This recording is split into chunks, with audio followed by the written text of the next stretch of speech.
ஹரஹர சங்கர, ஜெய ஜெய சங்கர, பெரியவா திருப்பாதம் சரணம். யாருக்கு கிருஷ்ணனோட பரிபூரண அருள் இருக்கோ அவங்க இன்னைக்கு இதை கேட்டாங்க அப்படின்னா எத்தனை ஜென்மத்தில் பண்ணியிருக்கக்கூடிய பல மன்னிக்க முடியாத பாவம் இருந்தால் கூட அது போகும். பல கோடி புண்ணியம் வந்து சேரும். அதோடு மட்டும் இல்லாமல் பல லட்சம் மந்திரம் சொன்னால் என்ன பலன் கிடைக்குமோ, அதாவது நாராயண மந்திரமோ ராமநாமமோ கிருஷ்ண மந்திரமோ, அந்த மந்திரத்தை பல லட்சம் முறை சொன்னால் எத்தனை புண்ணியம் கிடைக்குமோ அத்தனை புண்ணியமும் இதை ஒரு முறை கேட்கும் போதே கிடைக்கும் அப்படின்னு பகவானே சொல்லியிருக்கிறாரு. அப்படி ஒரு ஆச்சரியமான பகவான் சம்பந்தப்பட்ட கதைகளையும் சில பரிகாரங்களையும் பெரியவா சொன்ன சில விஷயங்களையும் இந்த பதிவில் பார்க்க போகிறோம். வாங்க பதிவுக்குள்ளே போகலாம். இன்றைக்கி கோகுலாஷ்டமி, அதனால் நான் இதை காலையிலே கொடுத்துடணும் அப்படின்னு நினச்சேன். கொஞ்சம் நேரம் இல்லாததுனால என்னால் கொடுக்க முடியல. இந்த பதிவை நிச்சயமாக என்னால் எடிட் பண்ண முடியாது. அதனால் நான் ஒருவேளை தவறாக சொல்லிட்டனாலோ ஒரு வார்த்தையை வந்து திரும்ப சொல்லிட்டனாலோ மன்னிச்சிருங்க.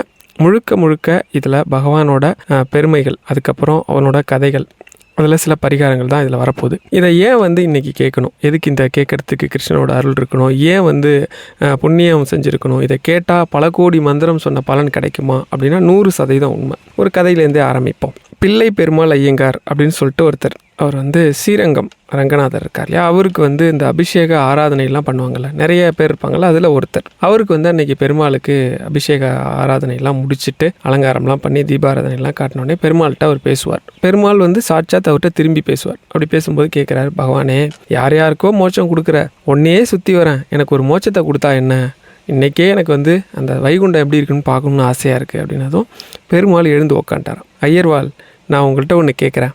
நீங்கள் வந்து இன்றைக்கி காலையிலேருந்து நான் பார்க்குறேன், இந்த மோட்சத்தை பற்றியும் சொர்க்கத்தை பற்றியும் தான் அதிகமாக சொல்லிக்கிட்டு இருக்கீங்க. என்ன இன்றைக்கி உங்களுக்கு எண்ணம் ஃபுல்லாக அந்த வைகுண்டத்து மேலேயே இருக்குன்னதும், இல்லை யார் யாருக்கோ கொடுக்குற, எனக்கு கொடுக்க மாட்டியா, எனக்கு கொடுப்பேன்னு ஒரு ஆசை தான், அதனால் கேட்குறேன் அப்படின்னதும் பெருமாள் உடனே திருப்பி கேட்குறார், நீங்கள் வந்து கர்ம யோகம் பண்ணியிருக்கீங்களா? பண்ணதில்லை சாமி. நீங்கள் வந்து பகவானோட கீர்த்தனைகள் அதெல்லாம் வந்து சொல்லியிருக்கிறீங்களா? இல்லை சாமி. என்னோடய பக்தனுக்கு ஒருவேளை சாப்பாடாவது போட்டிருக்கீங்களா? இல்லை சாமி. என் பக்தன் தங்குறதுக்கு இடம் கொடுத்துருக்கீங்களா? இல்லை சாமி. என் பக்தனுக்கு ஒரு வேளை குடிக்க, இல்லை அவன் மனம் குளிர்ற அளவுக்கு ஏதாவது குளிர்ந்த பாகங்கள், நம்ம அதாவது மோர் அந்த காலத்தில் கொடுப்போம்ல பானகம், அது மாதிரி ஏதாவது கொடுத்துருக்கீங்களா அப்படின்னு கேட்குறார். இல்லை சாமி அப்படின்னதும், ஏன் எதுவுமே கேட்டால் இல்லைன்றீங்க, செஞ்சுருக்கேன்னு ஒன்றுமே சொல்லலை, இது எதுவுமே செய்யாமல் உங்களுக்கு சொர்க்கம் வேணும்னு கேட்குறது எந்த விதத்தில் நியாயம்னதும் பிள்ளை பெருமாள் ஐயங்கருக்கு சரியான கோபம். தன்னோட அந்த மேலே போட்டிருக்க துண்டை நல்லா இறுக்கி கட்டிக்கிட்டு, ஏன் பகவானே நான் திருப்பி உங்களை ஒரு கேள்வி கேட்கலாமா அப்படின்னதும், தாராளமாக கேளுங்க அப்படின்னதும் அதுக்கு அவர் கேட்பார், உனக்கு வைகுண்டத்தில் ஒரு பானைக்கு இடம் கொடுத்துருக்கியே, மண்பானை, அதுக்கு எதன் அடிப்படையில் இடம் கொடுத்த? அது கர்மயோகம் பண்ணிச்சா, இல்லை உன் கீர்த்தனைகளை போய் சொல்லிச்சா, இல்லை உன் ஆன்மீக சொற்பொழிவை சொல்லிச்சா, இல்லை உன் பக்தனுக்கு சாப்பாடு போட்டுச்சா, இல்லை அவனை தங்க இடம் கொடுத்ததா, இல்லை குளிர்ந்த பாகங்கள் அவனுக்கு பானகங்கள் கொடுத்ததா அப்படின்னு கேட்டதும் பெருமாள் அன்னைக்கு படுத்தவர் தான் இன்னைக்கு நமக்கு படுத்த நிலையிலேயே வந்து காட்சி கொடுக்குறாரு அப்படின்னு சொல்லுவாங்க. ஏன் வந்து இதை சொல்லுவாங்க அப்படின்னா, பகவான் கிருஷ்ணர், அதாவது ரொம்ப சின்ன கிருஷ்ணனாக இருக்கும்போது உங்களுக்கே தெரியும் அவர் என்ன பண்ணுறாரு, யசோதை கிட்ட தான் வளருவார். அப்படி வளரும்போது அவர் பண்ணாத சேட்டையே இல்லை. பகவானாகவே இருந்தாலும் அவர் ரொம்ப சேட்டை பண்ணுற குழந்தை. அப்படி இருக்கப்போ ஒரு நாள் என்ன பண்ணுறாருன்னா, ஒரு வீட்டில் உரியில் இருக்கக்கூடிய வெண்ணெய், உரினா தெரியும் தானே, அதுக்கு முன்னாடிலாம் கைத்தில் கட்டி பானையை தொங்க விட்டுருப்பாங்க. அந்த காலத்து ஃப்ரிட்ஜு, கெட்டு போகாமல் பொருட்களை வச்சுக்கக்கூடிய ஒரு பொருள் உரி, அதுக்குள்ளே என்ன பண்ணுவாங்க, தயிரை ஊற்றி வச்சுருவாங்க, அதுக்குள்ளே வெண்ணெயை வச்சு பானைக்குள்ளே மூடி வச்சுப்பாங்க. அப்படி இருக்கப்ப இவர் என்ன பண்ணுறாரு, நண்பர்களோடு சேர்ந்து போய் அந்த உரியை வந்து ஒரு கழியால் அடித்து அது கீழே விழுந்ததும் அதில் இருக்கிற வெண்ணெய் எடுத்து சாப்பிட்றாரு. அந்த வீட்டம்மா இது தெரிஞ்சு கிருஷ்ணனை துரத்திட்டு வரப்போ ஒரு வீட்டு கதவு திறந்திருக்கும். கிருஷ்ணன் உள்ளே ஓடி வருவார். பார்த்தா உள்ளே ஒருத்தர் உட்காந்துருப்பார். உள்ளே வந்த கிருஷ்ணன் சொல்லுவார், ஐயா நான் வந்து இங்கே ஒளிஞ்சிக்கிறேன், என்னை துரத்திக்கிட்டு ஒரு அம்மா வருது, அது கேட்டால் நான் இல்லைன்னு சொல்லிவிடுங்க அப்படின்னதும் அப்போ அவருக்கு தெரியும் இவர் யாருன்னு. ஏன்னா அவர் தீவிரமான பெருமாள் பக்தி. உடனே அவர் கிருஷ்ணன் கையை பிடிச்சிக்கிட்டு, பகவானே நீ யாருன்னு உலகத்துக்கு வேணால் தெரியாமல் இருக்கலாம், ஆனால் எனக்கு தெரியும், நீ எனக்கு ஒரு சத்தியம் பண்ணி கொடு. என்ன சத்தியம் பண்ணி கொடுக்கணும் அப்படின்னதும், எனக்கு மோட்சம் கொடுப்பேன்னு சொல்லு, நான் உனக்கு இடம் கொடுக்குறேன், நீ எனக்கு சொர்க்கத்தை கொடுக்குறேன்னு சொல்லு, வைகுண்டத்தில் இடம் கொடுக்குறேன்னு சொல்லு. வேறு வழியே இல்லையே, அந்த அம்மா துரத்திட்டு வருது. சரின்னு இவர் என்ன பண்ணிடுறாரு, சரின்னு ஒத்துக்கிறார். உடனே ஒரு பெரிய மண்பானைக்குள்ளே கிருஷ்ணனை தூக்கி உள்ள, சின்ன குழந்தை தான் உட்கார வச்சு மேலே அந்த மூங்கில் தட்டு இருக்கும்ல அதை வச்சு மூடிட்டு இவர் என்ன பண்ணுறாரு, பெருமாளோட அந்த கதைகள் இதெல்லாம் இருக்கணும், ஸ்ரீமத் பாகவதத்தை எடுத்து என்ன பண்ணுறாரு, படிக்கிறார். இப்போ அந்த அம்மா வெளியிலேருந்து ஏங்கன்னு கூப்பிடுது. இவர் வந்து காதுலேயே விழாத மாதிரி தீவிரமாக படிக்கிற மாதிரி படிச்சுட்டே இருந்துருவார். அந்த அம்மா கேட்டு பார்த்துட்டு சரி இவர் காதை கொடுத்து கேட்க மாட்டாருன்னு சொல்லிட்டு அந்த அம்மா கிளம்பி போயிடும். போன உடனே கிருஷ்ணன் அப்பாடா அப்படின்னு வெளில வருவார். சொல்லு, எனக்கு சொர்க்கத்தை கொடுக்குறேன்னு சொன்னல, எனக்கு வந்து வைகுண்டத்தில் இடம் கொடு அப்படின்னதும் உடனே பகவான் கிருஷ்ணன் அப்படி கையை நீட்டினாராம். சின்ன குழந்தையா இருக்கிற கிருஷ்ணன் ஒரு தேர், தங்கத்தாலான பறக்கும் தேர், 2 காவலாளி. ஐயா வாங்க, நீங்கள் அந்த பானை, அந்த மேலே மூடி இருக்கிற அந்த மூங்கில் தட்டு, அப்படியே அந்த 3 பேரையும் ஏற்றிக்கிட்டு நேராக வைகுண்டம் போச்சான். அவர் சொன்ன அந்த பானை கதை அதுதான். அந்த பானை எந்த கர்மயோகமும் பண்ணலை, ஒரு 5 நிமிஷம் அவர் இருக்கிறதுக்கு ஒரு இடம் கொடுத்தது, அவ்வளோதான். அதனால் பகவான்கிட்ட நீங்கள் என்ன கேட்கணும் அப்படின்னா, எப்போவுமே அந்த கஷ்டம் இருக்குது இந்த கஷ்டம் இருக்குதுன்னு கேட்காம வைகுண்டத்தை கேட்கணும் அப்படின்னு எல்லாரும் சொல்லுவாங்க. நீங்கள் அந்த முதல் சொன்ன கதையில் ஒரு விஷயத்தை கவனிச்சிங்களா? அந்த வைகுண்டம் கிடைக்கிறதுக்கு அவர் ஒரு என்ன வச்சுருக்கிறாரு, 4-5 விஷயம் வச்சுருக்காரு, எளிமையாக எல்லாராலையும் பண்ண முடிஞ்சது. அன்னதானம், சாப்பாடு போட்டிருக்கீங்களா, தங்க இடம் கொடுத்துருக்கீங்களா, குளிர்ந்த பானகம் ஏதாவது கொடுத்துருக்கிறீங்களா, கர்மயோகம் பண்ணியிருக்கீங்களா, பக்தி யோகம் பண்ணியிருக்கிறீங்களா, என்னோட ஆன்மீக கதைகளை சொல்லியிருக்கிறீங்களா, இல்லை கேட்டிருக்கீங்களா? இது ஏன் அப்படின்னா, அதிகமான ஆன்மீக கதைகளை கேட்கும்போது அந்த அவனோட பெருமைகளை கேட்டாலே என்ன நடக்கும் அப்படின்னா, நம்மளோட பாவங்கள் எல்லாம் நம்மளை விட்டு ஓடிடும். அது எவ்வளோ பெரிய பாவமாக இருந்தாலும் சரி, எத்தனை ஆயிரம் பிறவி நம்ம எடுக்க வேண்டியது இருந்தால் கூட அது ஓடிடும். இதுக்கு பூந்தாளம் அப்படிங்கிறவர் ரொம்ப ஃபேமஸான ஒருத்தர். நீங்கள் கேரளாவில் ரொம்ப ஃபேமஸானவர். ஒரு 200 வருடங்களுக்கு முன்னாடி என்னமோ வாழ்ந்த மனிதர். அவர் என்ன பண்ணுறாரு அப்படின்னா, ஒரு நாள் அவருக்கு நிறைய புத்தகங்கள், கீர்த்தனைகள், பகவானை பற்றி நிறைய எழுதியிருக்கிறார். திடீர்னு ஒரு நாள் பகவான் கிருஷ்ணர் வைகுண்டத்தில் இருக்கிற ஒரு விஷயத்தை பற்றி எழுதணும். இப்போ இவர் முன்ன வைகுண்டம் போனது கிடையாது. இப்போ நம்ம ஒரு ஊருக்கு போகிறோம் அப்படின்னா தான் அந்த ஊர் இப்படி இருக்குங்க, எப்படி இருக்கும், பச்சை பசேல்னு இருக்கும், இல்லை காஞ்சிருக்கும், இது இருக்கும் அது இருக்குன்னு எழுத முடியும். வைகுண்டம் எப்படி இருக்குன்னு அவருக்கு தெரிஞ்சாதானே எழுத முடியும். அவரும் என்னென்னமோ கற்பனை பண்ணி எழுதி பார்க்குறாரு, வரமாட்டது. சரி அப்படின்னு அன்னைக்கு படுத்து பகவான்கிட்டே பிரார்த்தனை பண்ணுறார். படுக்கையில் இருக்கும்போது, பகவானே நான் என்ன கேட்டேன், வைகுண்டத்தில் இடமா கேட்டேன், உன் வைகுண்டம் எப்படி இருக்கும்னு விவரித்து எழுதணும், அதுவே எனக்கு வரமாட்டுதே அப்படின்னு சொல்லி வருத்தப்பட்டவுடனே தூங்கிடுறார். கரெக்டாக தூக்கத்தில் ஒரு கனவுல பார்த்தா ஒரு பெரிய 2 கதவு, 2 காவலாளி இருக்காங்க. காவலாளி 2 பேருமே, ஐயா வாங்க வாங்க, உங்களை தான் நாங்கள் எதிர்பார்த்துட்டு இருந்தோம் வாங்கன்னு சொல்லி தங்கத்தட்டில் வச்சு அவரோட பாதத்தை கழுவி அவரை ரொம்ப மரியாதை பண்ணி கதவை ரொம்ப சிரத்தையாக திறந்து விட்றாங்க. இவருக்கு வித்தியாசமாக இருக்குது, இவங்கள நான் பார்த்ததே இல்லை, யார் இவங்க, ஏன் பாதத்தை தங்கத்தட்டில் வச்சு கழுவுறாங்க, இவ்வளோ மரியாதை கொடுக்குறாங்க. உள்ளே போக போயிட்டே இருக்கார், பார்க்குறாரு. அதுதான் அப்படி இருக்குது. உள்ளே பார்த்தா அழகாக ஆதிசேஷன் மேலே பெருமாள் படுத்திருக்காரு. வாங்க வாங்க வாங்கன்னு கூப்பிட்றாரு. பார்த்து பகவானை தரிசனம் பண்ணுறாரு. தரிசனம் பண்ணிட்டு திரும்பி வெளியில் வர்றாரு. பார்த்துட்டு வியப்பாக பார்த்துட்டு வர்றாரு. ஏன்னா இது வரைக்கும் அந்த இடத்த அவர் பார்த்ததே கிடையாது. வெளியில் வந்ததும் அந்த கதவை திறந்தாங்க இல்லையா, இப்போ அந்த கதவை விட்டு வெளியில் வந்துடுறாரு. கதவை மூடுறாங்க. மூடின உடனே இவர் கேட்குறாரு, ஐயா நீங்கள் 2 பேரும் யாருன்னே தெரில, ஏன் என்ன இவ்வளோ இதாக கொண்டாடுறீங்க என்னதும், ஐயா நாங்கள் உங்கள் வீட்டு வாசலில் இருக்கிற 2 மரம், நீங்கள் தினமும் ஸ்ரீமத் பாகவதம் படிக்கிறத கேட்டு எங்களுக்கு பெரும் புண்ணியம். இன்னும் எங்களுக்கு 36 பிறவி என்னமோ சொல்லுவாங்க இருக்குது. அதெல்லாம் இல்லாமல் உடனே நேரண்டா வைகுண்டத்துக்கே வந்துட்டோம். அதுவும் வைகுண்டம் வந்தது மட்டும் இல்லாமல் இந்த பெருமாளோட வைகுண்டத்து வாசலை காவல் காக்கிற பதவியே எங்களுக்கு கிடச்சி போச்சு. அதனால் உங்களுக்கு கழுவுறது தான் சரி, ஏன்னா உங்களால் தான் எங்களுக்கு இப்படி ஒரு புண்ணியம் கிடச்சிது அப்படின்னு சொன்னது அந்த கனவு கலைஞ்சிருது. காலையில் இது என்னடா அது இப்படி ஒரு கனவு கண்டது உண்மையா அப்படின்னு சொல்லி வெளியில் பார்த்தா அவங்க வாசலில் இருந்த 2 மரமும் காத்தடிச்சு கீழே முறிஞ்சு விழுந்து கிடக்கு. சிலர் அதை வெட்டிக்கிட்டு இருக்காங்க. அதனால் பாகவதம் அப்படின்னு சொல்லி ஒரு கான்செப்ட் இருக்குது. இந்த பாகவதம்ங்கிற ரொம்ப ரொம்ப ரொம்ப எளிமையான பக்தி மார்க்கம். அதாவது நம்மளால் மந்திரமோ வழிபாடோ இல்லை ஸ்லோகமோ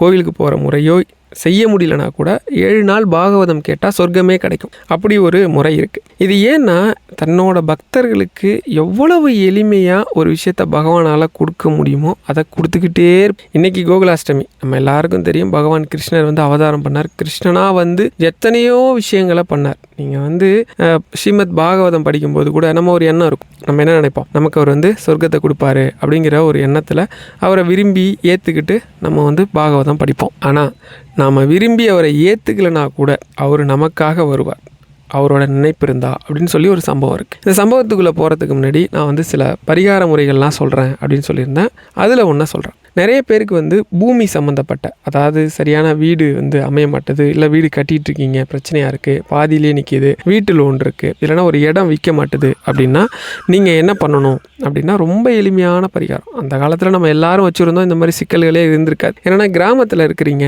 அப்படின்னா சாணம், பசுஞ்சாணம் இருக்குல்ல, பசுஞ்சாணத்தில் தண்ணி கரைச்சி சாணம் கரைச்சி போடுறேன்னு ஒரு பழக்கம் இருக்குது பார்த்தீங்களா. அது சூரிய உதயத்துக்கு முன்னாடி, இப்போ சூரியன் 6 மணிக்கு உதயம் ஆகுதுன்னா ஒரு 5:50க்காவது சாணம் கரைச்சி போட்டுட்டு பச்சரிசி மாவு எல்லாராலையும் முடியும், கல் கோலமால் முதல்ல தூக்கி போட்டுருங்க.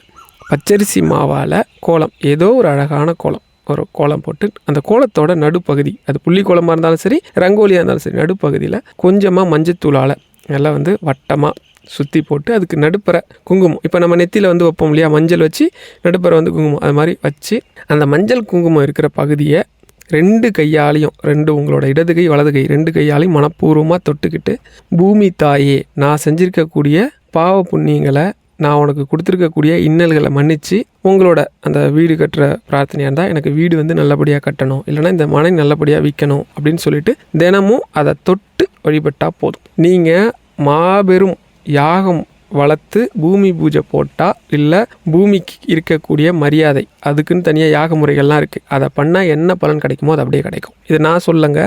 ஒரு முறை பெரியவாகிட்ட ஒரு தம்பதி வருவாங்க, காரில் வருவாங்க, எல்லா வசதியும் இருக்குது பெரியவா. ஆனால் வந்து ஏதோ ஒரு விதத்தில் எங்களுக்கு குறை இருந்துக்கிட்டே இருக்குது, அது என்னன்னு தெரியல. பெரியவா தான் அதுக்கு ஒரு உபாயம் சொல்லணுன்னதும் அப்போ பெரியவா கேட்பாங்க, உன் வீட்டு வாசல் தெளித்து கோலம் போடுறது யார் அப்படின்னதும் வேலைக்காரி தான் பண்ணுறாங்க. காலையில் வாசல் தெளிக்கிறது அவங்க தான் பண்ணுறாங்களா அப்படின்னதும் ஆமாம் அவங்க தான் பண்ணுறாங்க.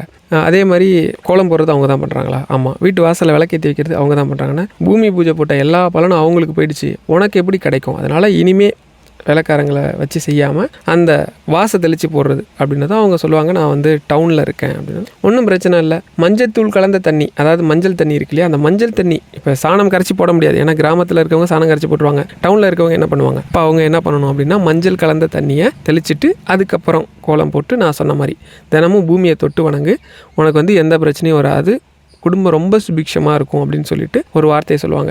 இந்த பூமி நாம் பிறந்ததுலேருந்து இந்த பூலோகத்தை விட்டு நாம் போகிற வரைக்கும் நம்மளை தாங்கிட்டு இருக்கு, நமக்கு எத்தனையோ நன்மைகளை கொடுக்குது, வீடு கொடுக்குது, வாசல் கொடுக்குது, நிலம் கொடுக்குது, நலபலங்கள் கொடுக்குது, நம்ம சாப்பிட்ற சாப்பாடு கொடுக்குது, மரம் கொடுக்குது, செடி கொடி அத்தனையும் கொடுக்குது. நாம் திருப்பி அதுக்கு என்ன கொடுக்குறோம்? அதுக்கு குறைஞ்சபட்ச மரியாதை கொடுத்தா போதும். இருக்கிறதுலே பொறுமைக்கு வந்து பூமியை தான் உதாரணமாக சொல்லுவாங்க. அந்த பூமி தாய் அத்தனையும் கொடுப்பா அப்படின்னு சொல்லுவாங்க. அதனால் நீங்கள் வந்து பூமி சம்மந்தப்பட்ட பிரச்சனை இருக்குது அப்படின்னா நான் சொன்னது ரொம்ப ரொம்ப எளிமையானது, ஆனால் நம்ம சாஸ்திர முறையிலேயே இருக்கிறதுலையே ரொம்ப எளிமையான அதே நேரத்தில் சக்தி வாய்ந்த பரிகாரம் இதுதான். தினமும் காலை வேளையில் சூரிய உதயத்துக்கு முன்னாடி பூமியை தொட்டு வணங்குறது இருக்கிறதுலே பல யாகம் செஞ்ச பலனை கொடுக்கக்கூடியது. இப்போ வந்து நம்ம அந்த கதைக்கு வருவோம். பகவான் கிருஷ்ணர் மகாபாரதத்தில் போரெல்லாம் முடிஞ்சிருச்சு. போர் முடிஞ்சு என்ன பண்ணுறாரு அப்படின்னா இப்போ வந்து சொர்க்கம் வீரமரணம் அடைஞ்சவங்களுக்கு சொர்க்கத்துக்கான அந்த பிண்டம் வச்சு வழிபடுறது, கலசம் வச்சு வழிபடுறோம் இல்லையா, அந்த முறையை வந்து பண்ணணும். அதுக்காக என்ன பண்ணுறாங்க அப்படின்னா நேராக எல்லாத்தையும் தயார் பண்ணி வச்சுருக்கிறாங்க. கிருஷ்ணன் வராரு, வந்தவுடனே கேட்குறாரு, இந்த கலசம் வச்சு வழிபடுறதுல முதல் மரியாதை யாருக்கு அப்படின்னது, வேறு யாருக்கு, நம்ம குலம் தழைக்கிறதுக்காக இருந்த பீஷ்மருக்கு தான் வைக்கணும் அப்படின்னதும், பீஷ்மருக்கா? இந்த மரியாதை கொடுக்க வேண்டிய முதல் நபர் வந்து பீஷ்மர் கிடையாது, அதுக்கு பதிலாக நீங்கள் வந்து சகுனிக்கு வைங்க அப்படின்னதும் டக்குன்னு அங்கேருந்து அத்தனை பேரும் கோபப்படுறது, சகுனிக்கா? நம்ம குடும்பமே இவ்வளோ தூரம் நாசமானது அவனால தான், அவனுக்கா வைக்கணும்னு சொல்லிட்டு டக்குன்னு தன்னை அறியாமல் என்ன பண்ணுறான், அர்ஜுனனே தன்னோட உடைவாளை உருவுறான். பீமன் தன்னோட கதாயுதத்தை எடுக்கிறான். அப்படியே எப்போவுமே கோவப்படாமல் தர்மரே ஒரு நிமிஷம் கோவமாயிறாரு. சொன்னது கிருஷ்ணனுங்கிறத மறந்து. கிருஷ்ணன் கொஞ்சம் கூட அலட்டிக்கவே இல்லை, நீங்கள் சொல்கிற எல்லாரை விட உங்கள் குடும்பத்தில் சிறந்தவன் சகுனி தான், அவனுக்கு தான் முதல் மரியாதை, என்ன நீங்கள் சொல்கிறீங்க அப்படின்னதும் அத்தனை பேரும் வந்து அப்படியே ஒரு மாதிரி கோவமாக வராங்க. அப்போ வந்து அர்ஜுனன் கேட்பான், எது அந்த துரோகிக்கா அப்படின்னது, யாரை பார்த்து துரோகிங்கிற, உன் பையனை கொன்னுட்டான் அப்படிங்கிறதுக்காக அத்தனை பேரையும் பழி வாங்கணும்னு நினச்சி அத்தனை பேரையும் கொன்னியே, அது வந்து வீரம் அப்படின்னா தான் கண்ணு முன்னாடியே தன்னோட குடும்பம் அழிய காரணமாக இருந்த உங்கள் அத்தனை பேரையும் கொன்ன அவன் எப்படி துரோகி ஆக முடியும், அவன் வந்து ஒரு சிறந்த வீரன்னுவார். உங்களுக்கு ஒன்றுமே புரியாது, என்ன சொல்கிற, அவங்க குடும்பம் அழிய காரணம் நாங்களா அப்படின்னதும் அப்போ சொல்லுவார், ஆமாம் அது எனக்கும் பீஷ்மருக்கு மட்டும் தெரிஞ்ச கதை அப்படின்றது, என்ன கதை அப்படின்னு சொல்லி எல்லாரும் கேட்பாங்க. அவர் சொன்னதாக வரும். என்ன அப்படின்னா, காந்தாரி துரியோதனோட அம்மா இருக்காங்கல்ல காந்தாரி, அவங்களுக்கு வந்து ஒரு தோஷம் இருக்கும். அந்த தோஷம் போக்குறதுக்காக ஒரு கிடாய்க்கு தாலி கட்ட வச்சு அந்த கிடாயை வெட்டிடுவாங்க. வெட்டினதும் அவங்களோட தோஷம் போகும் அப்படின்னு சொல்லிட்டு ஒரு விதத்தில் பார்த்தா இப்படி தாலி கட்டி அவங்க வெட்டப்பட்ட ஒருத்தவங்க விதவைன்னு ஆகிடும். விதவையவா இவருக்கு கல்யாணம் பண்ணி வச்சாங்க அப்படின்னு சொல்லிட்டு பீஷ்மருக்கு இந்த விஷயம் தெரிஞ்சோடனே பீஷ்மர் என்ன பண்ணுவார் அப்படின்னா, ஒரு விதவையை வந்து என் பையனுக்கு கல்யாணம் பண்ணி வச்சுருக்கிறீங்களா அப்படின்னு சொல்லிட்டு கோவப்பட்டு அவங்க எல்லாரையும் விருந்துக்கு கூப்பிடுவார். விருந்துக்கு கூப்பிட்ற மாதிரி, அதாவது காந்தாரி கூட பிறந்தவங்க இவங்க எப்படி 100 பேரோ அதேமாதிரி சகுனி கூட பிறந்தவங்களும் 100 பேர், அதில் கடைக்குட்டி தான் சகுனி. எல்லாரையும் விருந்துக்கு வர சொல்லி என்ன பண்ணுவாங்கன்னா, கீழே பாதாள சிறையில் 100 பேரையும் அவங்க அப்பா உள்பட சுபலன் உள்பட சிறையில் அடைச்சிடுவாங்க. அடைச்சி எல்லாருக்கும் ஒரு கைப்பிடி சோறு, ஒரே ஒரு கைப்பிடி தான் சோறு. ஏன்னா அவனோட பட்டி போட்டு கொன்ன பாவம் நமக்கு வரக்கூடாது, அதே நேரம் அவனை உயிரோடையும் இருக்கணும், குத்துயிரும் கொலை உயிருமா இருக்கணும் இவனை பண்ண பாவத்துக்குன்னு சொல்லி என்ன பண்ணுவார், பீஷ்மர் வந்து சிறையில் அடைச்சிடுவார். இவங்க 100 பேரும் சேர்ந்து என்ன பிளான் பண்ணுவாங்கன்னா, நம்மளில் எத்தனை பேர் செத்தாலும் பரவாயில்ல, நம்ம குடும்பத்தில் யாரோ ஒருத்தங்க இருந்து இவனுங்க அத்தனை பேரையும் பழி வாங்கணுன்னதும் அதுக்கு வந்து எல்லாரும் தேர்ந்தெடுக்கிறது சகுனி. ஏன்னா அவனுக்கு உடல் வலிமையோட மூளை புத்தி ரொம்ப வலிமையானது. அதனால் என்ன பண்ணுவாங்க அப்படின்னா, எல்லாரும் ஒரு கைப்பிடி சோத்தை சகுனிகிட்ட கொடுத்து சாப்பிட சொல்லுவாங்க. தன் கண்ணு முன்னாடியே தன்னோட ஒரு சகோதரர்களும் இறந்துக்கிட்டே வருவாங்க. கடைசியில் தன்னோட அப்பா இருப்பார். அவர் என்ன சொல்வார், இறக்கிறதுக்கு முன்னாடி, மகனே நம்ம வந்து எந்த பாவமும் பண்ணலை, சம்பிரதாயப்படி அப்படி பண்ணுறது சரிதான்.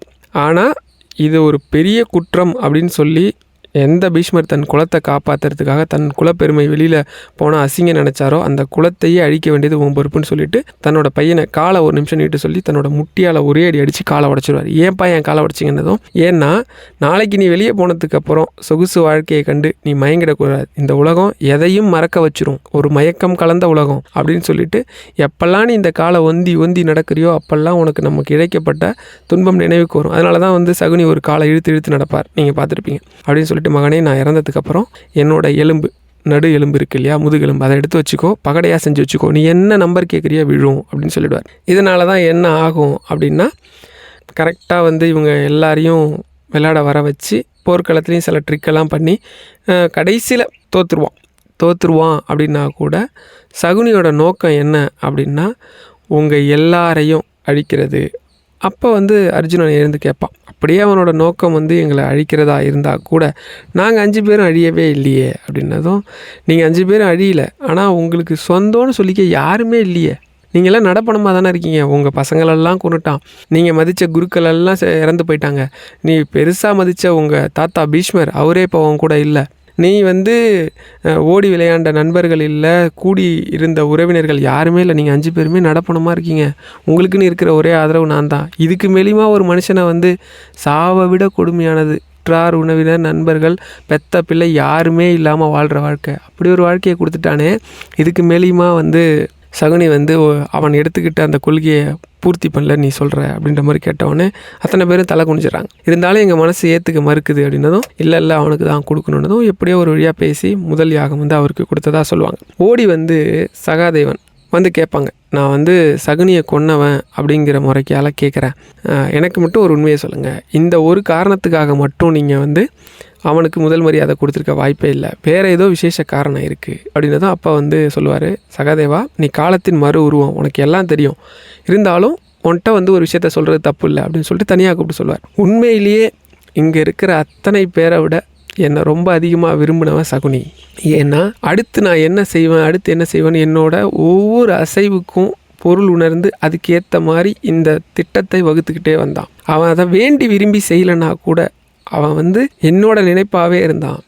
அவன் உயிரோடு இருந்தப்போ தான் அவனுக்கு எந்த சிறப்பும் என்னால் பண்ண முடியல, அவன் இறந்து போனதுக்கு அப்புறமாவது அவனுக்கு என்னால் முடிஞ்ச ஒரு புண்ணியம், ஒரு நல்ல விஷயம் அப்படின்னு சொல்லுவார். இதை சொல்லும்போது எனக்கே தொண்டை அடைக்குது, எப்படிப்பட்ட பக்தி, எப்படிப்பட்ட ஒரு பகவான் அப்படிங்கிறதுக்காக.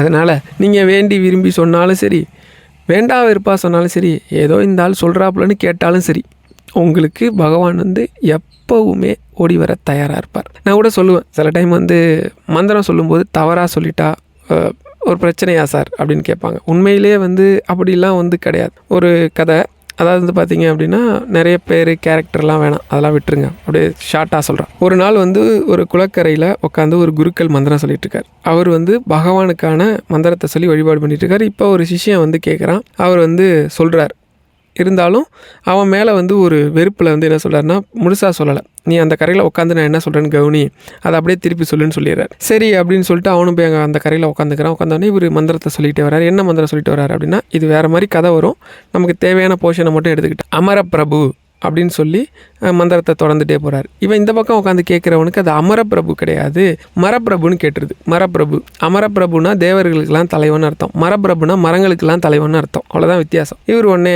இங்கே மரப்பிரபுன்னு சொல்லி அந்த மந்திரத்தை சொல்லி வழிபாடு பண்ணிட்டுருக்கான். இந்த மந்திரம் தான் தெரிஞ்சு போச்சே. ஒரு வாரம் கழித்து குரு லேட்டாக வர்றார். அப்போ அவன் மந்திரம் சொல்லிட்டு இருக்காத இவர் கேட்குறார்.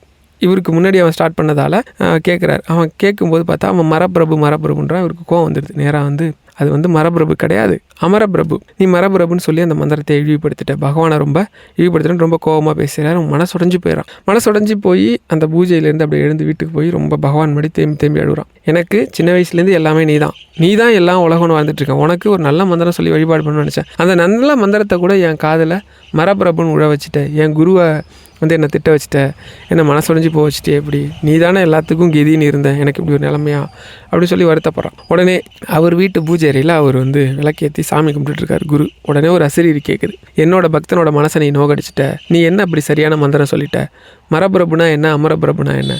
அமரப்பிரபுனா தேவர்களுக்கெல்லாம் தலைவன் அர்த்தம், மரப்பிரபுனா மரங்களுக்கெல்லாம் தலைவன் அர்த்தம். இந்த உலகத்தில் இருக்க எல்லா பொருளுக்கும் நான் தான் தலைவன், அதனால் அவன் சொன்னதில் என்ன தப்பு, மரங்களுக்கெல்லாம் நான் தலைவன், அது உண்மை இல்லையா அப்படின்னதும் பகவானே மன்னிச்சிடணும், முதல்ல போய் என் பக்தன்கிட்ட மன்னிப்பு கேளு, அவன்கிட்ட அவன் சொன்ன மந்திரம் சரிதான்னு சொல்லி மன்னிப்பு கேளுனதும் இவர் இங்கேருந்து ஓடுறார். ஓடி போய் பகவான் அந்த பக்தனை கூப்பிட்டு, அந்த சீடன் இருக்கான் இல்லையா, கூப்பிட்டு மன்னிச்சிருப்பா, மரபுரப்புனாலும் அதே அர்த்தம் தான், ஏன்னா மரங்களுக்கும் அவர் தான் தலைவன், பகவானே பேசினார் மன்னிச்சிருந்ததும் இப்போ கண் கலங்குறான் பூஜை ரூமில் உட்காந்து. எனக்காக என் குருக்கிட்ட போய் பேசினேன், எனக்கு ஒரு காட்சி கொடுக்கலையே அப்படின்னு மரபிரபுன்னு கூப்பிட்டவனே காட்சி கொடுத்தாரு. அதனால் இல்லைங்க, எனக்கு மந்திரம் ஸ்லோகம்லாம் சமஸ்கிருதத்தில் இருக்குது, சில சமயம் எனக்கு சரியாக படிக்க வரல, இதனால் கஷ்டமாக இருக்குது, தப்பாக படிக்கிறேன். ஒரு அம்மா கூட சொன்னாங்க, எனக்கு சமஸ்கிருதம் சரியாக படிக்க வரல தம்பி, தப்பாக தான் வருது.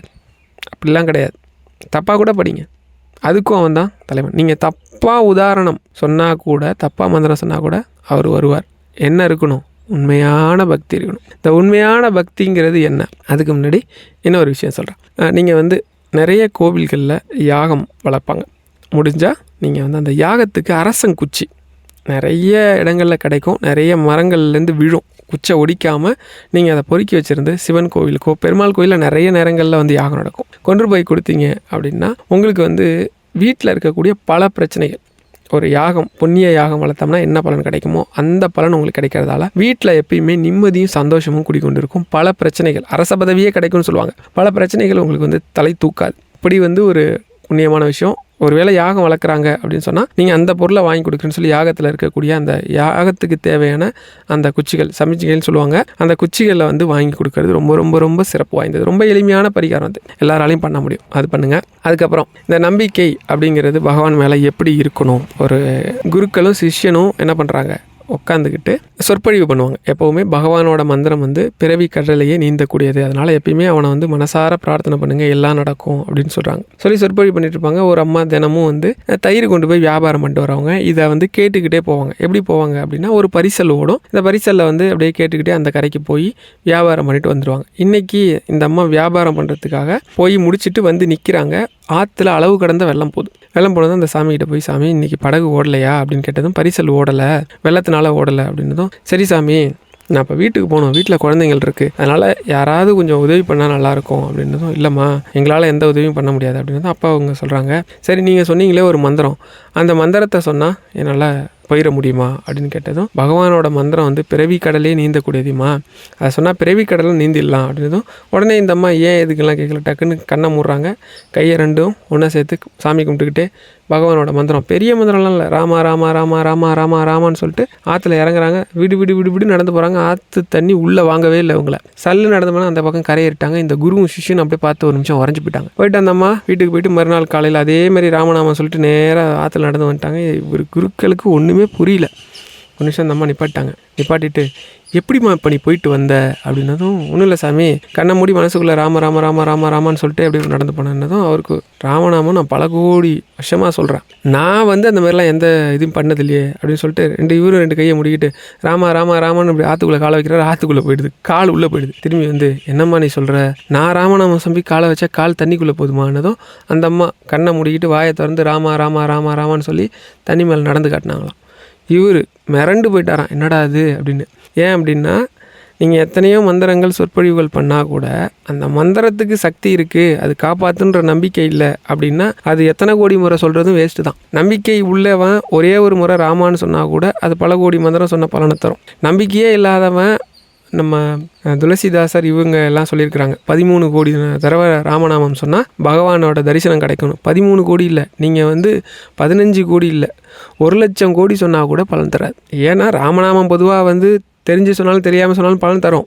நம்பிக்கை வேணும்ல, நம்பிக்கை இல்லாத விஷயம் எப்போவுமே ஜெயிக்காது. இப்போ நம்மளுக்கு நிறைய பேருக்கு இருக்கிற பிரச்சனை என்ன, உடல் ரீதியாக ஏதோ ஒரு நோயோ இல்லை ஏதோ ஒரு பிரச்சனையோ இருக்கும், அது நம்மளை வாட்டி வளைக்கும். இதுக்கு என்ன பண்ணலாம், பெரியவா அழகாக இதுக்கு சொல்லியிருக்கிறாங்க என்ன பண்ணலாம் அப்படின்ட்டு. ஒரு பக்தர் வருவார் பெரியவாட்ட, ரொம்ப வாடின முகம், அந்த உடனே ஏன் ரொம்ப சோகமாக இருக்குன்ற மாதிரி பெரியவா கேட்பாங்க. அதுக்கு அந்த பக்தர் சொல்வார், இல்லை பெரியவா, அப்பாவுக்கு வயசு 70க்கு மேலே ஆயிடுச்சு, அப்போ நல்லா தான் இருந்தாங்க, இப்போ ரொம்ப முடியல, ஹாஸ்பிட்டலில் சேர்த்துருக்குறேன், அது ஹாஸ்பிட்டலில் எல்லாத்துக்கும் பணம்னு பிடுங்கி திங்கிறா பெரியவா, என்னாலையும் முடியல, நானும் என்னோடய சக்திக்கு மீறி நானும் வைத்தியம் பண்ணி பார்த்துட்டேன், அப்பாவை ரொம்ப முடியல, வயசாயிடுச்சு அப்படின்னா கூட நம்மளை என்னால் அப்பாவை அந்த நிலமையில பார்க்க முடியல, எப்படியோ தேறி உக்காந்துருவார்னு நினைக்கிறேன், ஆனால் இந்த ஆஸ்பத்திரி நின்னா காசு, உக்காந்தா காசு, பேசினா காசுன்னு எல்லாத்துக்கும் காசுன்னு பிடுங்கி திங்கிறா அப்படின்னதும், நம்ம உடம்புக்கு சுகவீனம் ஆனால் அதாவது உடம்பு சரியில்லாமல் போனால் மருத்துவம் தேவை தான். ஆனால் எல்லாத்துக்கும் தலையாய மருந்து ஒன்று இருக்குது, அதை எல்லாரும் புரிஞ்சுக்கணும். அதனால் ஒன்று பண்ணு, அப்பாவை ஹாஸ்பிட்டல்லேருந்து கூப்பிட்டு வந்துடு. ஒரு கட்டிலில் நல்ல மெலிசான விரிப்பு போட்டு அதில் படுக்க வை. இதமாக ரொம்ப மென்மையான உணவு, கஞ்சி 2 வேளை அப்பப்போ கொஞ்சம் கொஞ்சம் கொடு. அப்பா முன்னாடி உட்காந்துக்கிட்டு விஷ்ணு சகஸ்ரநாமம் பாராயணம் பண்ணு. அதை அவளை கேட்க சொல்லு, போகிறோம். மற்றதெல்லாம் சரியாயிடும். மந்திரங்களுக்கெல்லாம் தலையாய மந்திரம், மருந்துக்கெல்லாம் தலையாய மருந்து பகவானோட நாமம். அதனால் அந்த நாமத்தை கேட்டாலே போதும் அப்படின்னுவாங்க. விஷ்ணு சகஸ்ரநாமங்கிறது பெருமாளோட 1000 நாமங்கள் அடங்கிய ஒரு தொகுப்பு. அதில் அந்த 1000 நாமங்களையும் சுருங்க சொன்ன ஒரு பலனை கொடுக்கக்கூடியதான் ராமநாமம். நீங்கள் ராமான்னா அது வரும். யாருக்காவது ரொம்ப உடம்பு சுகவீனம், முடியல, இல்லை ஏதோ ஒரு பிரச்சனையில் இருக்குன்னா தொடர்ந்து விஷ்ணு சகஸ்ரநாமம் கேளுங்க. அந்த பக்தரோட அப்பாவும் கேட்டிருப்பார். கிட்டத்தட்ட அவருக்கு 74 வயசு என்னமோ எழுந்து உட்காந்துருவார் நல்ல மாதிரியா. அடுத்த முறை போகும்போது ரொம்ப சந்தோஷமாக போவா. அப்பா நல்லா உட்காந்துருக்கா பெரியவா, நல்லா பேசுகிறா, குழந்தைகளோடலாம் நல்லா இருக்கா, அவரோட வேலையை அவரே செஞ்சுக்கிறா, எந்த இதுவும் நமக்கு பிரச்சனை இல்லாமல் அவர் ரொம்ப நல்லபடியாக இருக்கிறார் அப்படின்னு சொல்லுவாங்க. நானும் அதே தான் சொல்கிறேன். ஒரு வேளை எனக்கு விஷ்ணு சகஸ்ரநாமம் சொல்ல முடியலன்னா கேளுங்க. சொல்ல முடியும். நீங்கள் யூடியூப்பில் எவ்வளவோ வந்துருச்சு. அதுலேயும் சுப்புலட்சுமி அம்மா அழகாக உச்சரிப்பு கரெக்டாக சொல்லியிருப்பாங்க. உச்சரிப்பு தப்பாகவே சொன்னாலும் எந்த பிரச்சனையும் இல்லைங்கிறத மேலேயே சொல்லிட்டேன். நீங்கள் அதை ஒரு 4-5 முறை கேட்டிங்கனாலே அதில் இருக்கிற வார்த்தைகள் புரிய ஆரம்பிச்சிடும். ஒரு 10-15 தடவை கேட்டிங்கன்னா அது உங்களுக்கு ரொட்டீனாக கேட்க உங்களுக்கு அதை எப்படி சொல்லணுங்கிறதே வந்துடும். நான் பல மந்திரம் அப்படி சொல்லி தான் கற்றுக்கிட்டேன். ரொம்ப அற்புதமாக வேலை செய்யும். முடியல அப்படின்னா சிம்பிளான விஷயம், உட்காந்துருங்க, கண்ணை முடிங்க, ராம ராம ராம ராமன் மனசுக்குள்ளே சொல்லிட்டே இருங்க. எத்தனை எண்ணிக்கைங்கிறதெல்லாம் விட்டுருங்க. ஒரு குறிப்பிட்ட நாளை தாண்டும் போது உங்களுக்கு நோய் இருந்ததுக்கான அறிகுறியே இருக்காது. இந்த நாமங்கள் உண்மையிலேயே ரொம்ப சக்தி வாய்ந்ததா, பலம் வாய்ந்ததா இருக்குதா? இந்த நாமங்கள்லாம் நம்ம இப்போ எளிமையாக தெரிஞ்சுக்கிறோம். இது அந்தளவுக்கு எளிமையாக இருந்ததுன்னா முன்னொரு காலத்தில் இது அவ்வளவு எளிமையாக இல்லை. குருமுகமாகவோ ரகசியமாகவோ தான் போதிக்கப்பட்டது. இருக்கிறதுலே கருணை உள்ளம் கொண்டவர் ராமானுஜர். உங்கள் எல்லாருக்கும் தெரியுமான்னு தெரியல, அப்படி ஒரு கருணை காட்டுவார். அவருக்கு திருக்கோஷ்டியூரில் இருக்கிற நம்பிகள்கிட்ட ஒரு மந்திரம் இருக்குது. இந்த உலகத்தில் சொர்க்கத்தை அடையக்கூடிய, வைகுண்டம்னு சொல்லக்கூடிய பெருமாள் இருக்கக்கூடிய அந்த இடத்த அடையக்கூடிய மந்திரம் இருக்குதுன்னு தெரிஞ்சுக்கிறார். அந்த மந்திரத்தை அவர் அவ்வளோவா யாருக்கும் சொல்ல மாட்டார் அப்படிங்கிறது தெரியுது. எங்கேருந்து ஸ்ரீரங்கத்திலேருந்து நடந்து போகிறார் திருக்கோஷ்டியூர். இப்படி 16 முறை போய் நான் ராமானுஜன் வந்திருக்கேன், எனக்கு அந்த மந்திரத்தை சொல்லுங்கும் போது அவர் என்ன சொல்லிடுவார், நான் செத்துவான்னு அனுப்பிச்சி விட்ருவார். அவருக்கு ராமானுஜத்துக்கு புரியவே இல்லை. ராமானுஜர் யோசிக்கிறார், அது எப்படி நான் செத்தா வர முடியும், நான்கிற இந்த மனிதன் செத்து விட்டால் எப்படி வர முடியும்? ஒரு நாள் நடந்து வந்துட்டு இருக்கும்போது அப்போ தான் அவருக்கு அந்த அர்த்தம் புரியுது, நான் செத்துவா அப்படின்னு. அப்போ 16வது முறையாக தான் போயிட்டு அடியன் ராமானுஜன் வந்திருக்கேன், எனக்கு இந்த மந்திரத்தை உபதேசம் பண்ணுங்க அப்படின்னதும் அப்போ தான் அவர் மந்திரத்தை உபதேசம் பண்ணுறார். என்ன மந்திரம்? ஓம் நமோ நாராயணாய நமக அப்படிங்கிற இந்த மந்திரத்தை உபதேசம் பண்ணுறார். இந்த மந்திரத்தை யாருக்கும் சொல்லக்கூடாது, அப்படி சொன்னீங்கன்னா உனக்கு நரகம் தான் கிடைக்கும் அப்படின்னுறார். கொஞ்சம் கூட யோசிக்காமல் அங்கேயே திருக்கோஷ்டியூர் அந்த கோபுரத்து மேலே, கோயில் கோபுரத்து மேலே ஏறி எல்லாரும் உங்கள் கஷ்டமெல்லாம் போகணுன்னா ஓம் நமோ நாராயணாய நமகன்னு சொல்லுங்கள். கஷ்டமெல்லாம் போய் கடைசியில் சொர்க்கமே கிடைக்கும், அதனால் சொர்க்கம் கிடைக்கும், வைகுண்டம் கிடைக்கும், இந்த மந்திரத்தை சொல்லுங்கள், எல்லாரும் இடைவிடாது சொல்லுங்கன்னு சொல்லி கத்தி சொல்கிறார். உடனே நம்பிகள் ஓடி நான் உன்ட்ட என்ன சொன்னேன், இந்த மந்திரத்தை குருமுகமாக தான் சொல்லணும், இது ரொம்ப ரகசிய மந்திரம், வெளில சொல்லக்கூடாது, நரகம் கிடைக்கும் சொன்னானே அப்படின்னதும் இறங்கி ராமானுஜர் சொன்னாராம், பகவானே குருவே, எனக்கு நரகம் கிடைச்சா பரவாயில்ல, நான் எத்தனையோ மக்களை பார்க்குறேன், எத்தனையோ கஷ்டங்கள் இருக்காங்க, அவங்கெல்லாம் ரொம்ப நிம்மதியாகவும் சந்தோஷமாகவும் இருந்துட்டு போட்டுமே, எல்லாரும் பகவானோட அந்த வைகுண்டத்தில் போய் சேரட்டுமேன்னதும் அப்படியே கண் கலங்கினாராம் நம்பி. இப்படி ஒருத்தனை இது வரைக்கும் நான் பார்த்ததில்லை. அப்படியே ஆசீர்வாதம் பண்ணாராம், சொர்க்கத்துக்கும் சொர்க்கம் இறைவனோட பாதம்னு சொல்கிற அந்த பாதத்தையே நீ அடைவ அப்படின்னு சொல்லி ஆசீர்வாதம் பண்ணார். அதனால தான் இன்றைக்கும் பெரிய திருவடின்னு சொல்லுவாங்க. ஒரு ரங்கநாதரே ஒருத்தர் தவறி போனதுக்கு ரொம்ப வருத்தப்பட்டார், அதாவது அவரோட காலம் முடிஞ்சதுக்கு அப்படின்னா அது இவருக்கு தான், ராமானுஜருக்கு தான். தன்னோட இதயத்தின் பக்கத்திலேயே அவருக்கு இடம் கொடுத்துருக்கிறார் அப்படின்னு சொல்லுவாங்க. ஏன்னா இப்போ நீங்கள் ஸ்ரீரங்கம் போனீங்க அப்படின்னா அங்கே உள்ள ராமானுஜருக்கு தனி சன்னதி இருக்குது. அது சிலையோ கல்லோ கிடையாது, ராமானுஜரோட பூத உடல். இன்றைக்கும் நீங்கள் போனீங்கன்னா அங்கே உள்ள ஒரு அழகாக இருப்பார், ரொம்ப கருணை உள்ளம் கொண்டவர். இப்போ நான் அடுத்த பரிகாரம் என்னன்னு சொல்கிறேன். அதாவது நீங்கள் பெருமாள் கோயிலுக்கு ஏதோ ஒரு கோரிக்கைக்காக போகிறீங்க, இல்லை எந்த கோயிலுக்கு போனாலும் சரி, பெருமாள்கிட்ட அதிகமாக போகிறீங்கன்னு வச்சுக்கோங்களேன், ஒரு 10-15 தடவை போயிட்டீங்க, பெருமாள் அதை கொடுக்க மாட்டார். இப்போ நம்ம ஒரு விஷயத்தை அடிக்கடி பண்ணும்போது விரக்தி தான் வரும் இல்லையா, என்னடா அது நம்ம போகிறோம், பகவான் கருணை காட்ட மாட்டாரு. சுக்கிரவாரையில் போக சொன்னாங்க போனேன், அப்புறம் புதன்கிழமை போக சொன்னாங்க போனேன், சனிக்கிழமை போக சொன்னாங்க போனேன், ஏகாதசி போக சொன்னாங்க போனேன், துவாதசி போக சொன்னாங்க போனேன், இப்படி எத்தனையோ போனேன், ஆனால் பெருமாள் கருணையே காட்டலையே இப்படி நான் எத்தனையோ பெருமாளை போய் பார்க்க போனேன், ஆனால் பெருமாள் வந்து என்னை கருணையே காட்டலையே அப்படின்னா, நீங்கள் வந்து மனசார வீட்டிலேயே கூட ஃபோனில் ராமானுஜரோட ஃபோட்டோ டவுன்லோட் பண்ணிக்கிங்க, இல்லை ஒரு ஃபோட்டோ வாங்கி வச்சுக்கிங்க. பெருமாள் கிட்ட ஒரு விஷயம் உங்களுக்கு ஆகணுன்னா ராமானுஜர் காலை பிடிங்க. நீங்கள் அவர்கிட்ட போய், பகவானே என்னால் முடிஞ்ச அளவுக்கு ஏதோ எளிமையாக தானமோ இல்லை மந்திரமோ சொல்கிறேன், இல்லை தானம் பண்ணுறேன், இல்லை இந்த மந்திரம் சொல்கிறேன், இந்த வழிபாடு பண்ணுறேன், என்னால் முடிஞ்ச அளவுக்கு மற்றவங்களுக்கு உதவியாக தான் இருக்கேன், ஆனால் நான் இப்படி ஒரு கஷ்டத்தில் இருக்கேன், எப்பேற்பட்ட மனம் கொண்டவங்க நீங்கள், பகவான்கிட்ட எனக்காக சிபாரிசு பண்ணுங்கன்னு கேளுங்க. உண்மையிலே சொல்கிறேன், நீங்கள் சிபாரிசுன்னு கேளுங்க, அவர் சிபாரிசு ஒன்றே பண்ணுவார். திருப்பதி பெருமாள் கோவில் மேலே வந்து ராமானுஜர் தன்னோட சீடர்களை உட்கார வச்சு அவங்களுக்கெல்லாம் விதையெல்லாம் போதனை பண்ணிகிட்ருக்காரு. எல்லா விஷயத்தையும் சொல்லிகிட்ருக்காரு. மந்திரங்கள், வழிபாடுகள், சாஸ்திர சம்பிரதாயம், நம்மள்கிட்ட இருக்கக்கூடிய வேதங்கள் பற்றிலாம் சொல்லிகிட்ருக்காரு. அப்போ தினமும் ஒரு அம்மா தயிர் விற்கிறம்மா, இவங்க இப்படி பண்ணுறத பார்த்துட்டு போகும் வரும். ஒரு நாள் வந்து என்ன நினச்சதோ தெரில, 2 தயிர் பானையும் கொண்டு வந்து ராமானுஜர் முன்னாடி வச்சுட்டு அதுலேருந்து டம்ளரில் முண்டு அங்கே இருக்கவங்களுக்கெல்லாம் குடிங்கன்னு சொல்லி கொடுக்குது. சரின்னு இவரும் சரி குடிக்கட்டும் அப்படின்னு சொல்லி விட்டுறாரு. குடித்தவுடனே அந்த அம்மா வந்து கிட்ட வந்து உட்காருது. சாமி, நான் உங்ககிட்ட ஒன்று கேட்கணும் அப்படின்னதும் அப்போ ராமானுஜர் அழகாக சொல்கிறார், அம்மா உங்களுக்கு கொடுக்க என்கிட்ட காசு இல்லை, நீங்கள் வந்து 2 பானை மோரையும் வெளியில் விற்றுருந்தீங்கன்னா ஏதோ உங்களுக்கு ஒரு வருமானம் வந்திருக்கும், அதனால உங்களுக்கு பழப்ப ஓடி இருக்குமே. வருமானம் கிடக்குது சாமி, அது தினமும் தான் வருது போகுது. நான் வந்து மேலே இருக்கிற இந்த பெருமாளை போய் பார்த்தேன் சாமி, ஏதோ வந்து இந்த மாதிரி பொழப்பு இல்லாமல் நிம்மதியாக இருக்கிற ஒரு வாழ்க்கை இருக்காமே, அது ஏதோ வைகுண்டோன்னு ஒரு ஊரில் இருக்குதா சொன்னார் உள்ளே இருக்கிற அந்த பூசாரி, அந்த ஊருக்கு என்னை அனுப்ப சொல்லி நானும் கேட்குறேன் சாமி, கொஞ்சம் கூட இந்த சாமி கருணையே காட்ட மாட்டுறாரு. அதான் யாராவது பெரிய மனுஷங்க சொன்னால் கேட்பாருன்னு சொன்னாங்க, அதுலேயும் நீங்கள் சொன்னால் அவர் ரொம்ப நல்லா கேட்பாரு அப்படின்னு அந்த சாமி சொன்னார். எனக்காக ஒரு சிவாரிசு கடுதாசி கொடுங்களாம். அப்போல்லாம் கடுதாசின்னு தானே சொல்லுவாங்க அப்படின்னோடனே உடனே சரிம்மா, அந்த சொர்க்கத்துக்கு உங்களை அனுப்புறதுக்கு எனக்கு வந்து இது கிடையாது, சக்தி கிடையாது, இருந்தாலும் என்னால் முடிஞ்சது நீங்கள் கேட்டதுக்காக ஒரு சிவாரிசு கடுதாசி வேணால் எழுதி கொடுக்குறேன்னு சொல்லி ஒரு ஓலை எடுத்து இந்த அம்மாவுக்கு சொர்க்கத்தை நீங்கள் கொடுத்தா நல்லாயிருக்கும், இப்படி நான் பிரியப்படுறேன்னு சொல்லி ராமானுஜர் அப்படின்னு கையெழுத்து போட்டு அந்த அம்மாட்ட கொடுத்தாங்களாம். உடனே இந்த அம்மா விடு நேராக மேலே போய் அந்த கோவிலில் இருக்க குருக்கள்கிட்ட, திருப்பதி கோயிலில் இருக்க குருக்கள்கிட்ட கொடுத்து, இந்த மாதிரி கீழே ராமானுஜர் வந்து சிவாரிசு கடுதாசி கொடுத்துருக்கிறாரு, நீங்கள் போய் பெருமாள்கிட்ட கொடுங்க அப்படின்னதும் நேராக அப்படி எடுத்துகிட்டு போனதும் பெருமாளை கை நீட்டி வாங்கிட்டார். வாங்கி படித்து உடனே சரி இப்போயே புஷ்பக விமானம் வரும் அப்படின்னதும் உடனே திருப்பதி ஸ்தலத்து முன்னாடி ஒரு பறக்கும் விமானம், சொர்க்கத்துக்கு போகக்கூடிய விமானமும் 2 பேரும் உள்ளேருந்து, அம்மா வாங்க, உங்களை ராமானுஜர் சொன்னதுக்காக பெருமாள் உங்களை சொர்க்கம்னு சொல்லக்கூடிய வைகுண்டத்துக்கு கூட்டிகிட்டு போக சொல்லியிருக்கிறார், வாங்க. சிலர் வந்து சொர்க்கம் வேறு வைகுண்டம் வேறும்பாங்க. சரி அப்படியே அவங்க கணக்குப்படி சொர்க்கம் வேறு வைகுண்டம் வேறையாக இருந்தால் கூட வைகுண்டத்துக்கு கூப்பிட்டு போக சொன்னாங்க அப்படின்னதும் வைகுண்டத்துக்கு அப்படியே அந்த இதில் ஏறி பறந்து போனாங்களாம். அதனால் என்ன சொல்லுவாங்க அப்படின்னா, கடவுளோட அருள் திருவருள் வேணும் அப்படின்னா குருவருள், ஒரு குருவோட அருள் வேணும் அப்படின்னு சொல்லுவாங்க. அதனால் நீங்கள் பெருமாள் கிட்ட ஏதோ ஒரு பிரார்த்தனை வைக்கிறீங்க, உங்களுக்கு அது தள்ளி போகுதுன்னா ராமானுஜர் அவர் தான் நமக்கு குரு. இப்போ நம்ம படிச்சுக்கிட்டு இருக்க அத்தனை பெருமாள் சம்மந்தப்பட்ட விஷயம், இப்போ நான் சொல்கிற கதைகள் உள்பட எல்லாத்தையும் கொடுத்தது அவர் தான். அவர்கிட்ட போய் கேளுங்க, குருவருள் இருந்தால் ஈஸியாக திருவருளை பிடிச்சிடலாம், ரொம்ப ரொம்ப அழகாக நடக்கும். நான் வந்து எப்போவுமே வந்து சில மந்திரங்களை சொல்லுங்கள் அப்படின்னு சொல்லுவேன். அதாவது ஒரு நாட்டோட ராஜா எப்போவுமே காலைல எந்திரிக்கும் போதே என்ன சொல்லி எந்திரிப்பாருன்னா மாதவா அப்படின்னு சொல்லி தான் எந்திரிப்பாராம். சாப்பிடும்போது கேசவா அப்படின்னு சொல்லுவாராம். நடந்து போனால் மதுசூதனா அப்படின்னு சொல்லுவாராம். தூங்க போகிறார் அப்படின்னா ரிஷிகேசா அப்படின்னு சொல்லுவாராம். இந்த மாதிரி ஒரு பேர் இருக்கும் இல்லையா, அதை தினமும் வந்து சொல்லிக்கிட்டே தான் தன்னோட அன்றாட வேலையை பார்ப்பாராம். அவருக்கு ஒரு நாள் திடீர்னு வந்து ஒரு நோய் வந்துடுது. நோய் வந்தோடனே என்ன பண்ணுறாருன்னா, இவர் வந்து சொல்கிறத விடவே இல்லை, ஆனால் சொல்லிக்கிட்டே தான் இருக்கார். இப்போ அங்கே வந்து ஒரு குரு வரார். என்னப்பா தினமும் பகவானோட நாமத்தை சொல்கிறேன்னு சொல்கிற, உனக்கு வந்து நோய் வந்துருச்சு அப்படின்னதும் அப்போ அவர் சொன்னாராம், ரொம்ப அழகாக ஒரு விஷயத்த என்ன சொன்னாராம், இந்த மாதிரி இந்த நோய் கூட எனக்கு ரொம்ப நல்லது தான் சாமி.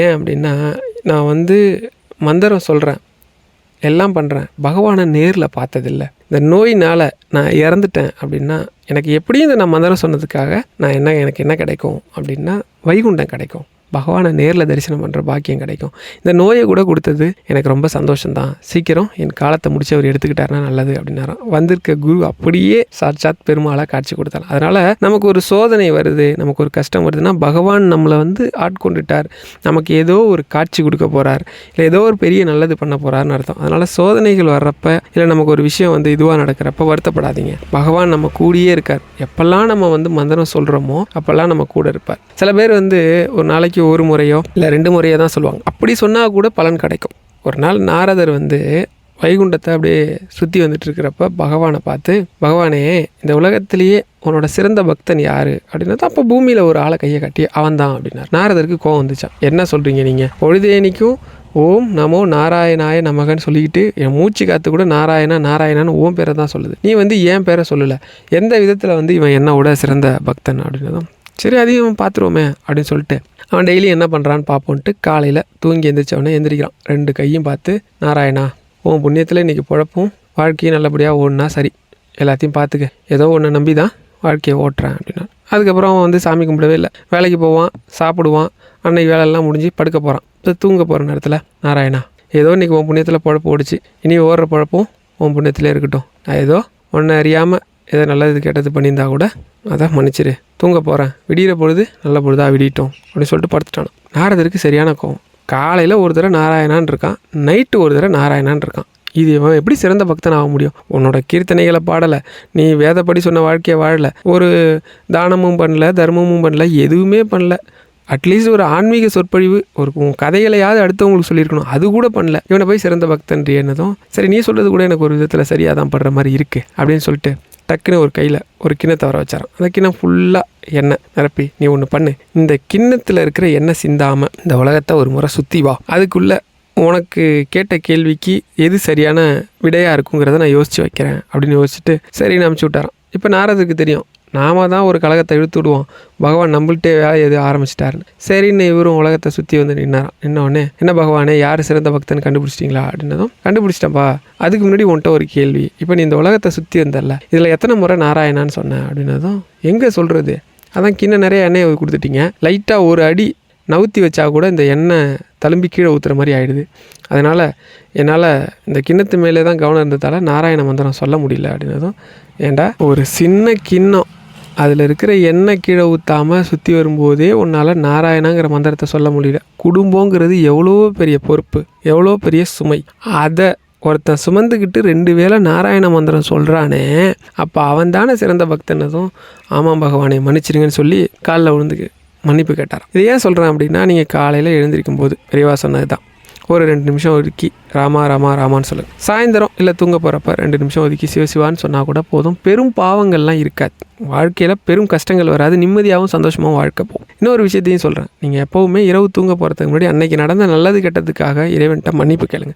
நீங்கள் தெரிஞ்சோ தெரியாமல் செய்த தவறுக்கு மன்னிக்க சொல்லியும், உன்னோட கிருபையால் உன்னோட அந்த நல்ல இதால் தான் என் வாழ்க்கை நல்லபடியாக போகுதுன்னு அவர்கிட்ட நன்றி சொல்லுங்கள். இந்த 2 பழக்கத்தையும் வச்சுக்கிங்க, உங்களை அறியாமல் உங்களுக்கு பெரும் பெரும் நல்ல விஷயங்கள்லாம் நடக்கும். பகவான்கிட்ட நம்ம வந்து ஒரு விஷயத்த கோரிக்கையாக மந்திரமாக வழிபாடாக பண்ணுறதை விட அவரோட சிந்தனையை நம்ம வச்சுக்கிறது ரொம்ப நல்லதுன்னு சொல்லுவாங்க. எப்போவுமே நான் ஒரு ராமநாம கதையை சொல்லி தான் முடிப்பேன். அதுக்கு முன்னாடி ஒரு எளிமையான விஷயத்தையும் சொல்லிடுறேன். உங்களுக்கு வருமானம் பணம் சம்மந்தப்பட்ட பிரச்சனை இருக்குது அப்படின்னா திங்கக்கிழமைகளில் ஏதாவது ஒரு கோவிலில் இல்லை ஏதோ வீட்லேயோ இல்லை நீங்கள் வச்சுருந்தாலும் சரி இருக்கக்கூடிய வில்வ மரத்தை ஒரு 3 சுற்றி உங்கள் கையால் ஒரு பாத்திரத்தில் தண்ணி கொண்டு போய் ஊற்றி ஒரு 3 சுற்று இல்லைன்னா ஒரு 9 சுற்று இந்த மாதிரி சுற்றி அந்த மரத்துக்கிட்ட பிரார்த்தனை பண்ணி, இந்த மாதிரி எனக்கு பணம் சம்மந்தப்பட்ட பிரச்சனை தீரணும்னு திங்கக்கிழமையில் சுற்றி வருது. ஏன்னா திங்கக்கிழமை சிவபெருமான வழிபட உகந்த நேரம்.